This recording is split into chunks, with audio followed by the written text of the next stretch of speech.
네, 저는 조금 아까까지 매우 현실적인 얘기를 들었었는데 다시 더 현실적인 얘기를 해달라고 그래서 무슨 얘기를 해야 될지 잘 모르겠네요.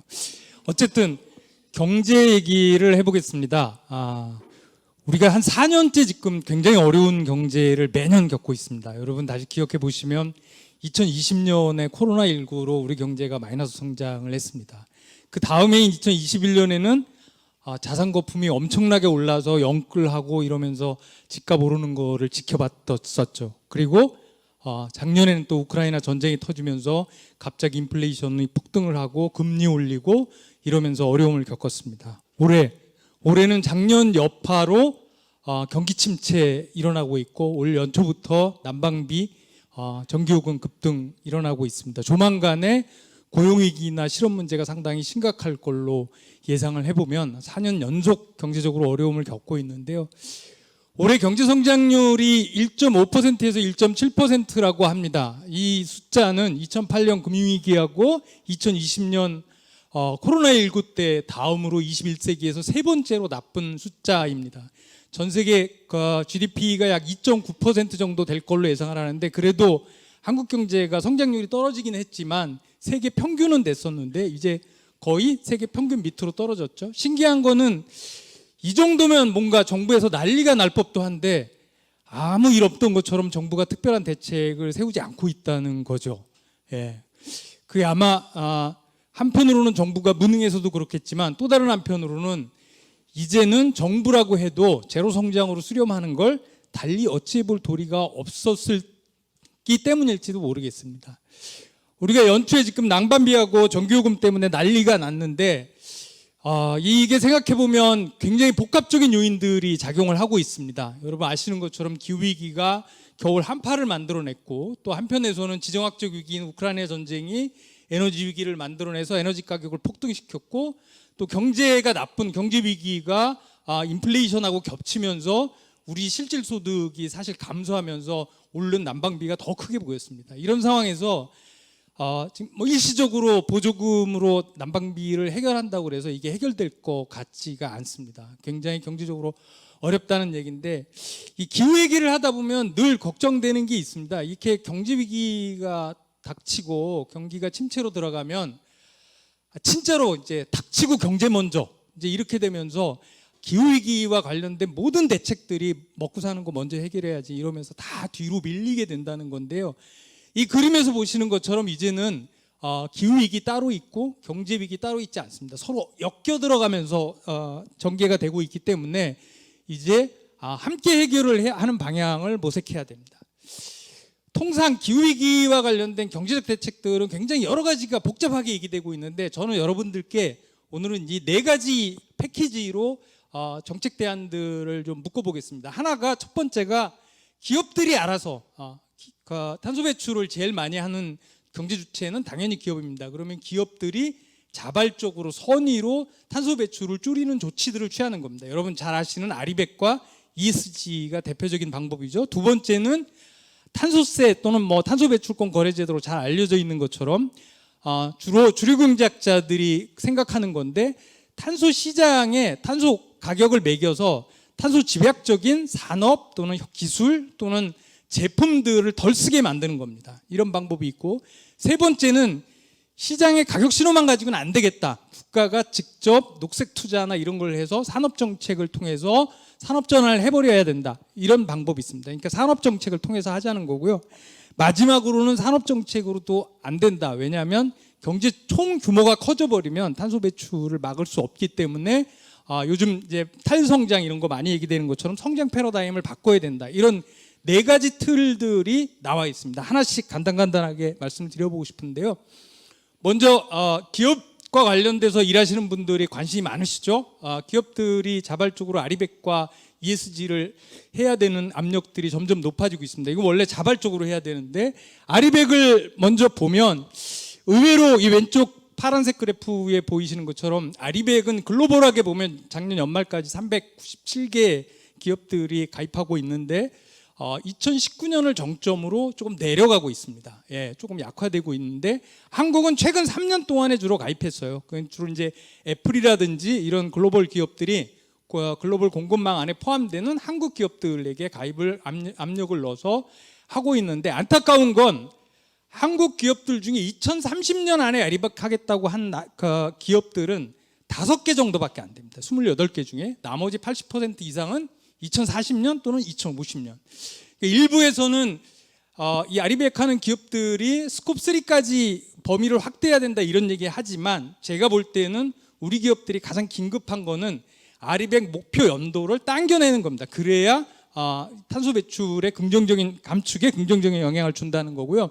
그 다음에 ESG 있습니다. ESG도 원칙적으로는 자발적으로 하는 건데, 최근 2, 3년 동안 유럽과 미국에서 증권거래소나 이런 쪽에서 의무사항으로 의무 공시를 하는 조치들이 속속 만들어지고 있습니다. 그래서 지금 유럽에서는 올해부터 ESG 의무 공시 들어갔죠. 그리고 미국도 작년에 권고안 초안 나왔고 아마 올해 의무 공시에 들어갈 겁니다. 그래서 굉장히 많은 기업들이 지금 서둘러서 여기에 맞추려고 하고 있죠. 사실 우리나라는 2025년에 시범 실시 들어가고 2030년에 전격 실시 들어가기 때문에 우리나라 입장으로 보면 느슨한데, 문제는 유럽이 올해부터 실시하는데 유럽 기업들만 그런 게 아니라 유럽에 진출한 한국 기업들도 그 적용 대상이 된다는 거죠. 그래서 아마들 작년부터 발등에 불이 떨어져서 난리가 난 것 같습니다.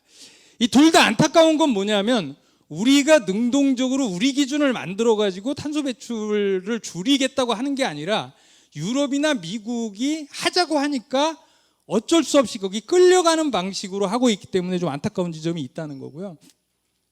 자, 두 번째, 탄소 가격을 매겨서 탄소 많이 들어간 걸 덜 쓰게 하는 이제 시장 가격 신호로 탄소 배출을 줄여보자 하는 게 이제 경제적인 해법 중에 두 번째인데요.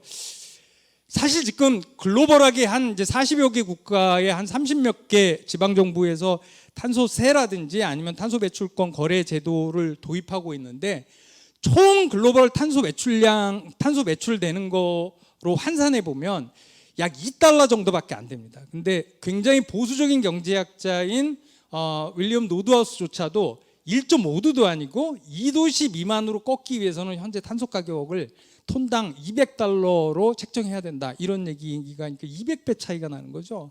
이제 이런 정도가 되어서 아직 갈 길이 굉장히 멉니다. 먼데 그나마 유럽이 이제 ETS 제도나 이런 것들을 해서 앞서가고 있죠. 앞서가고 있는데 우리나라는 2015년에 굉장히 제한된 ETS를 하고 있습니다. 문제는 유럽이 올해 10월 달부터 부분적으로 탄소 국경 조정제도, 그러니까 탄소 국경세를 시작을 하겠다고 하는 거죠. 이게 뭐냐면 유럽 기준으로 보면 유럽 기준으로 탄소의 실질 탄소 가격이라고 하는 게 있는데, 그걸 100으로 놓으면 현재 한국 기업들이 지불하고 있는 거는 약 43 정도 됩니다. 그 차액을 이제부터 유럽에 수출하게 되면 유럽에 돈을 내든지 아니면 미리 한국에서 돈을 내든지 하는 부담을 져야 된다는 거죠. 이것도 제대로 되면 사실은 우리나라에서 앞서서 선도적으로 탄소 가격 매기고 그래야 되는데, 지금 유럽이 그렇게 하기로 되어 있고 여기에 맞추자니까 또 억지로 끌려가는 모양새가 만들어지고 있습니다. 이 두 개 다 유럽과 서구가 하는 거에 지금 끌려가는, 주도적이지 못하고 이런 상황이 되어 있다라고 하는 거고요. 이것도 역시 올해부터 적용되고요. 세 번째는 탄소 가격 같은 형태로 이 시장의 가격 신호로만 탄소 배출을 막기 어렵다. 국가가 적극적으로 나서서 산업 정책을 펴야 된다.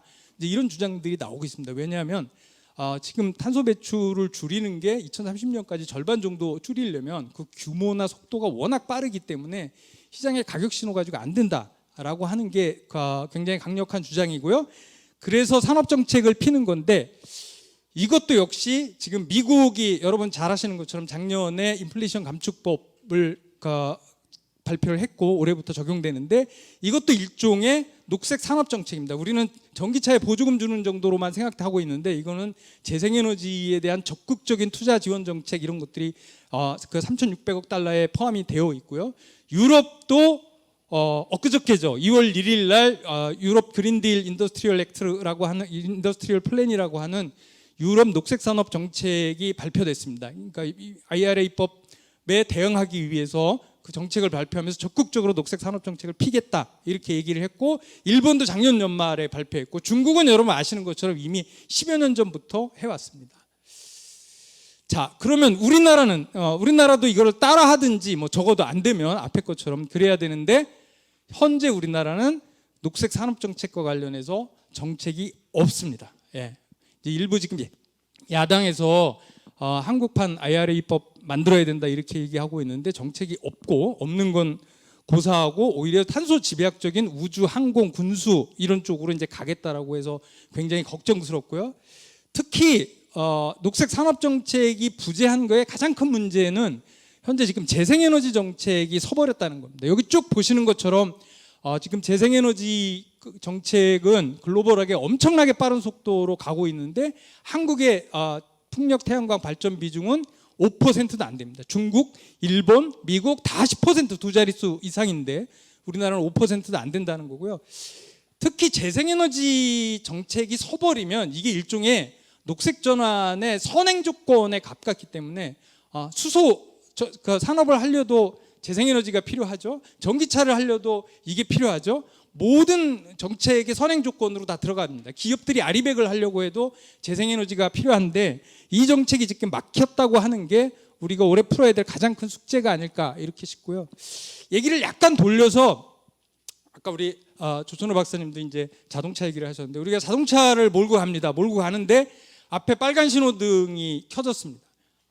가장 이상적인 사람이라면 그 빨간 신호등을 우리가 지구의 생태 수용 능력이라고 제가 표현했는데, 이걸 기후위기 한계선이라고 보면 그 빨간 그 신호등을 보자마자 우리는 자동차를 세워서 지구의 한계선하고 경제의 규모를 맞춰 나가는 게 정상입니다. 근데 우리는 이미 첫 번째 그림은 넘어가 버렸습니다. 넘어가 버렸고, 두 번째로 그러면 신호등을 못 지켰지만 너무 멀리 가버리기 전에, 너무 크게 넘어버리기 전에 뒤늦게라도 세워야 됩니다. 그게 1.5도 한계선이 아닐까 싶은데요.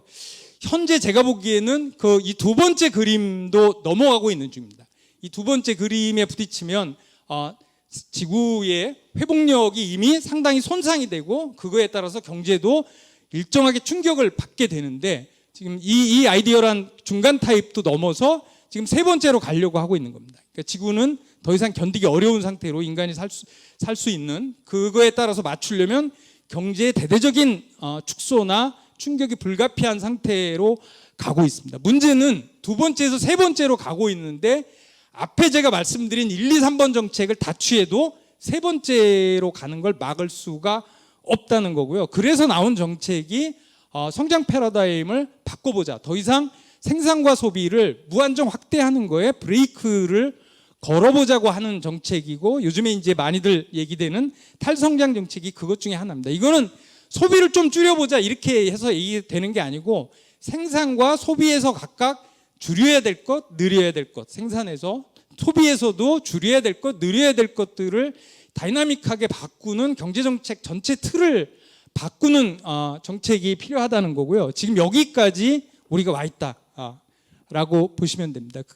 다시 네 가지를 말씀을 드리면, 첫 번째는 ESG하고 아리백 정책을 기업들이 자발적으로 하는 게 있습니다. 이거 서구에 끌려가지 말고 우리가 능동적으로 하는 게 차라리 맞다. 올해부터 이제 걸리기 시작하는데, 두 번째 탄소 가격도 유럽의 탄소 국경 조정이라든지 이런 거에 끌려가지 말고 기왕에 돈 낼 거면 국내에 내야죠. 그죠? 이것도 미리 국내에서 작업을 해야만 한다라는 거고요.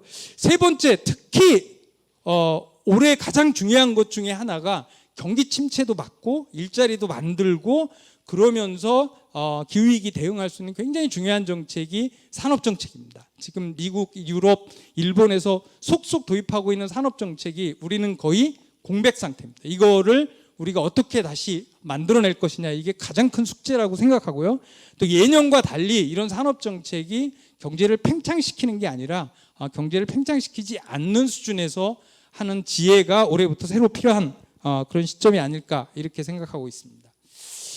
예, 나머지는 저는 주로 이제 그래서 올해 세 번째하고 네 번째 정책을 많이 고민해야 된다 이렇게 생각하는데, 우리 사회자님이 말씀하신 대로 예, 나머지는 제 책에서 보시면 되겠습니다. 이상으로 마치겠습니다. 네. 네.